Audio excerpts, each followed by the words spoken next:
Assalamualaikum warahmatullahi wabarakatuh. Perkenalkan, saya Cynthia Abbas dari kelas 4 BPGSD. Tujuan dibuatkannya video ini adalah untuk memenuhi tugas mata kuliah pembelajaran kelas rangkap yang diampuh oleh dosen Ibu Putri Hasanah Kamila SPD MPD. Baik, dalam video kali ini saya akan membahas yang pertama, model-model pengelolaan pembelajaran kelas rangkap, yang kedua, kajian pengorganisasian pembelajaran kelas rangkap, dan yang ketiga, lingkungan sebagai sumber belajar.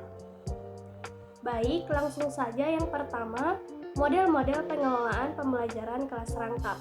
Model pengelolaan pembelajaran kelas rangkap atau PKR adalah suatu sistem atau pendekatan yang dirancang untuk mengatur dan melaksanakan proses pembelajaran di mana seorang guru bertanggung jawab untuk mengajar beberapa kelas dengan tingkat atau mata pelajaran yang berbeda dalam satu waktu.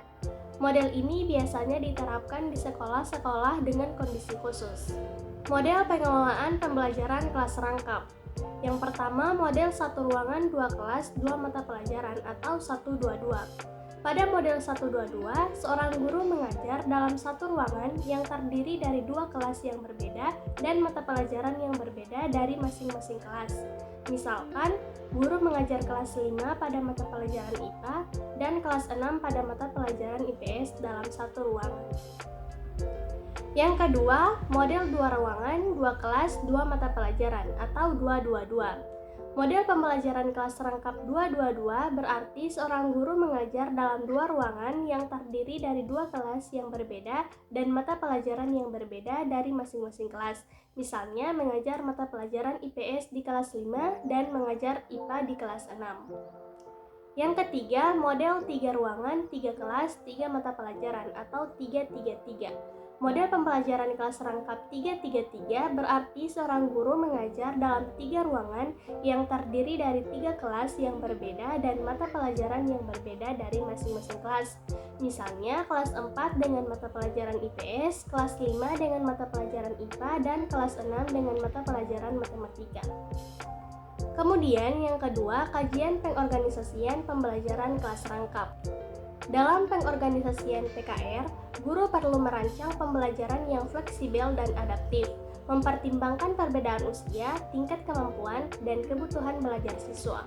Penggunaan metode pembelajaran yang bervariasi seperti pembelajaran kelompok, proyek, atau tutor sebaya dapat membantu mengakomodasi perbedaan ini.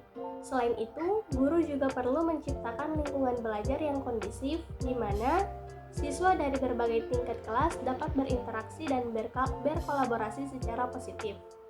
Kemudian yang kedua, aspek-aspek pengorganisasian PKR. Yang pertama, perencanaan pembelajaran.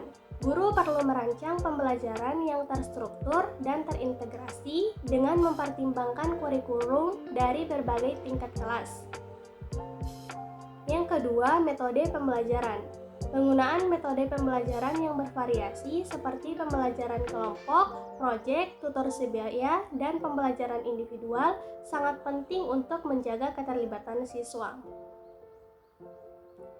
Yang ketiga, pengelolaan kelas. Guru perlu menciptakan lingkungan belajar yang kondusif, aman, dan menyenangkan di mana siswa dari berbagai tingkat kelas dapat berinteraksi dan berkolaborasi secara positif.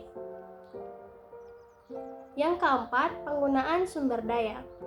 Pengelolaan sumber daya yang efektif termasuk materi ajar, media pembelajaran, dan teknologi pendidikan sangat penting untuk mendukung proses pembelajaran.